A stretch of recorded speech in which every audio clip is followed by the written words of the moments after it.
হুজুর ইউরোপ আমেরিকার লোকেরা তো আমাদের নবীকে মানে না। শুধু নবীকে মানে না এমন নয়, সুযোগ পাইলে নবীকে নিয়ে ব্যঙ্গচিত্র ছাপায়, কটূক্তি করে, কুৎসা করে, মুসলমানদের ধর্মীয় গ্রন্থ আল কোরআনকে নিয়ে খেলাধুলা পর্যন্ত তারা করে। আমরা দেখেছি ফ্রান্সের রাষ্ট্রীয় ভবনে আল্লাহর নবীর ব্যঙ্গচিত্র করে দিনের পর দিন তারা টানিয়ে রেখেছিল। আজকে আবার শুনতেছি সেই ফ্রান্সের প্রেসিডেন্ট নাকি বাংলাদেশে আসবে।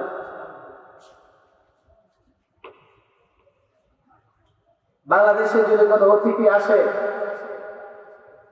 আমরা চাইলে তাকে ঠেকাতে পারবো না,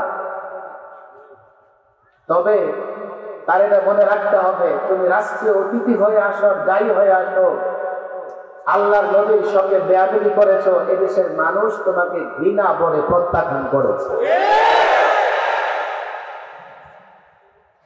তুমি যেখানে আসো, যত দামি প্লেন দিয়ে আসো, যত দামি জায়গায় থাকো না কেন, এদেশের শান্তি প্রিয় জনগণ তোমাকে ঘৃণা করে। তোমাকে যারা নিমন্ত্রণ আমন্ত্রণ জানিয়ে বাংলাদেশে আনবে তাদেরকেও ঘৃণা করে।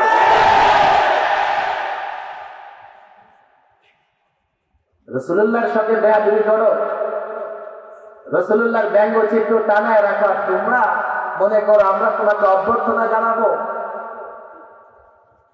রাসূলুল্লাহর ব্যঙ্গচিত্র প্রকাশ করে আল্লাহর নবীর শানে আঘাত হানো, আর মনে করো তোমাদের এই উদ্যোগ আমরা গ্রহণ করব।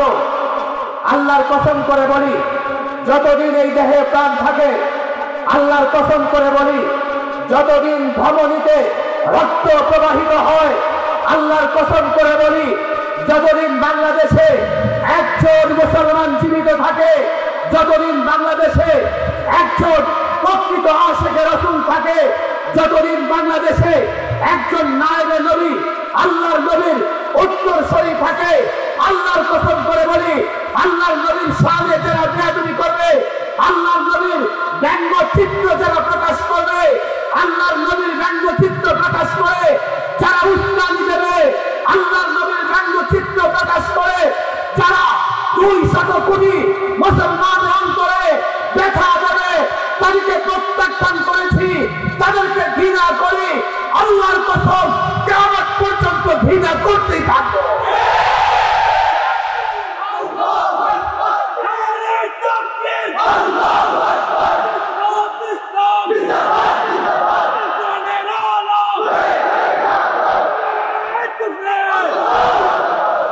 তোমাদের কাছে এতটুকুই আবেদন, আমরা রাসূলুল্লাহকে মহব্বত করে, তোমরাও দাবি করো রাসূলকে মহব্বত করো, তোমরাও দাবি করো রাসূলুল্লাহর আদর্শ প্রতিষ্ঠা হলে সমাজে শান্তি আসবে। এই মুসলমান, আমরা জোরে কথা বলি, কেউ মনে করবে আমরা উগ্রবাদী, কেউ বলবে আমরা সমাজের শান্তি বিশৃঙ্খলা নষ্ট করি। আল্লাহর কসম, আমরা উগ্রবাদী নয়, আমরা সাম্প্রদায়িক নয়, আমরা সমাজের শান্তি চাই। তার জন্য আজ পর্যন্ত প্রমাণ দেখাতে পারবে না কোন একজন মুসলমান অন্য কোন ধর্মের নবী কিতাব কিনে কটূক্তি করেছে, ব্যঙ্গচিত্র করেছে। আজ পর্যন্ত আমরাও নই, এমন নই সাম্প্রদায়িক উস্কানি দিয়েছি, ওদের ধর্মের বিরুদ্ধে বলেছি, এর প্রমাণ তোমরা দেখাতে পারবে না। আমরা মনে করি বাংলাদেশ সাম্প্রদায়িক সম্প্রীতির দেশ, এদেশে সব ধর্মের লোকেরা ভালো আছে, ভালো থাকবে, ভালো থাকুক, এটাই আমরা চাই। কিন্তু বিপরীত দিকে তোমরা লক্ষ্য করে দেখো, তারা সুযোগ পেলেই আল্লাহর নবীকে অপমান করে, সুযোগ পেলেই আল্লাহর নবীর কার্টুন ছাপায়, সুযোগ পেলেই আল্লাহর নবীর ব্যঙ্গচিত্র প্রদর্শন করে, সুযোগ পেলেই বাক স্বাধীনতার নামে কোরআনের কারিমে লাথি মারে। আল্লাহর কসম, মুসলমান উগ্রবাদী নয়, জঙ্গি নয়, সন্ত্রাস নয়। যারা মুসলমানদের উস্কানি দেয়, যারা মুসলমানদের নবীকে নিয়ে কটূক্তি করে, তারা জঙ্গি, তারা উগ্রবাদী, তারাই সন্ত্রাসী।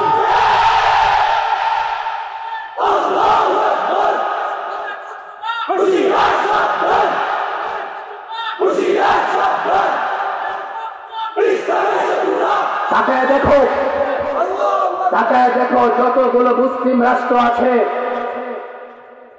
আজ পর্যন্ত কোথাও দেখবে না হযরত ঈসা মেনে চলে।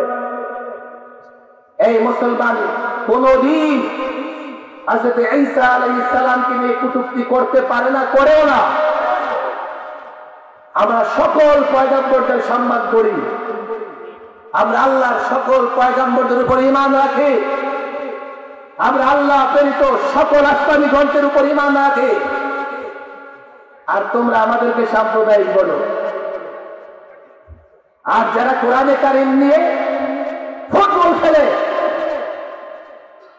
আল্লাহর নবীর চরিত্র নিয়ে ছিনিমিনি খেলে, তোমরা তাদেরকে শান্তিকামী মনে করো। কারণ কি? কারণ কি? পাগলেও বুঝে, তোমরা বুঝো না। কেননা তোমরা ক্ষমতার লোভে অন্ধ হয়ে গেছো। বাংলাদেশ সাম্প্রদায়িক সম্প্রীতির দেশ, যার জন্য এদেশে মুসলমানরা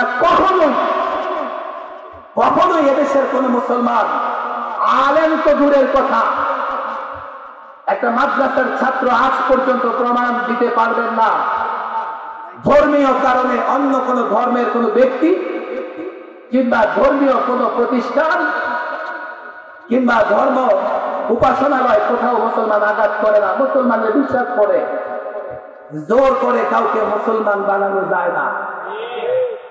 আমরা ইসলাম প্রচার করি মায়া দিয়ে, মহব্বত দিয়ে।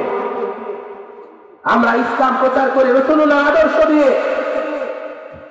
তবে আমরা চিৎকার করি কেন? আমরা যখন দেখি আমরা প্রকৃত শান্তিকামী আমরা, আর তোমরা আমাদেরকে সাম্প্রদায়িক উগ্রবাদী বলো, তখন আমরা বাধ্য হই চিৎকার করতে। মুসলমান শান্তিপ্রিয় জাতি, ধর্মের কারণে আমরা কোনো বাড়াবাড়ি করি না, জোর করে আমরা কোনো মুসলমানও বানাই না। আমরা রাসূলুল্লাহর আদর্শ জাতির সামনে তুলে ধরি। এই জাতি তুমি যেই ধর্মের হোক না কেন, তুমি যেই জাতির হও না কেন, রাসূলুল্লাহর আদর্শ প্রতিষ্ঠা হলে তুমিও ভালো থাকবে, আমরাও ভালো থাকবো। কথা ঠিক না? এই জন্য শুধু নিজে ওয়াজ শুনে এখান থেকে বিদায় নেবেন এমন যেন না হয়। আপনাদের হাতে পায়ে ধরে বলে যাই, আল্লাহর নবীর আদর্শ সুন্নাহ আমরা ঘরে ঘরে প্রচার করব তো ইনশাআল্লাহ। রবিউল আউয়াল মাসে অন্তত একটা রাসূলুল্লাহর জীবনী আমরা পড়ব। আমাদের নবী শান্তি প্রতিষ্ঠা করেছে, শান্তির কথা বলেছে, আমরাও শান্তির কথা বলি, শান্তি প্রতিষ্ঠার কথা বলি। কিন্তু আমাদেরকে যখন অশান্ত করা হয়, আমরা যা বিশ্বাস করি না তা নিয়ে যখন আমাদের উপর চাপিয়ে দেওয়া হয়, আমরা যেই জায়গায় নই সেই জায়গায় দাঁড় করিয়ে আমাদেরকে যখন আঘাত করা হয়, আমরা উগ্রবাদকে সমর্থন করি না, আমরা জঙ্গিবাদকে সমর্থন করি না, আমরা সাম্প্রদায়িকতাকে সমর্থন করি না, আবার আমাদেরকে সেই জায়গায় দাঁড় করিয়ে যখন আঘাত করা হয় আমরা চুপ থাকতে পারি না। তোমরাও বুঝো, বুঝার চেষ্টা করো, না হলে তোমাদের এই চিৎকারের চেঁচামেচিতে আল্লাহর কসম আলেম ওলামা এদেশের নবী প্রেমিকরা দমে যাবে না, তাদেরকে তোমরা দমন করতে পারবে না। অনুরোধ আপনাদের কাছে, ঘরে ঘরে আল্লাহর নবীর সুন্নাহ পৌঁছে দেওয়ার দায়িত্ব নেবেন তো ইনশাআল্লাহ আপনারা। আল্লাহ তাবারক ওয়া তাআলা আমাদের সকলকে বিষয়গুলো বোঝার তৌফিক দান করুন। প্রচন্ড গরম, আমার জন্য আসলে এই অবস্থায় লম্বা বয়ান করা কষ্টকর। আমি রাসূলুল্লাহর মহব্বতে আপনাদেরকে কিছু কথা শোনালাম। আল্লাহ যেন আমার অন্তরে, আপনাদের সকলের অন্তরে রাসূলের মহব্বত দান করেন। আমরা যেন রাসূলুল্লাহর উপরে বেশি বেশি দুরূদ পাঠ করতে পারি, সেই তৌফিক যাতে আল্লাহ আমাদের দান করেন। ওমা তাওফীকি ইল্লা বিল্লাহ ওমা আলাইনা ইল্লাল বালাগ।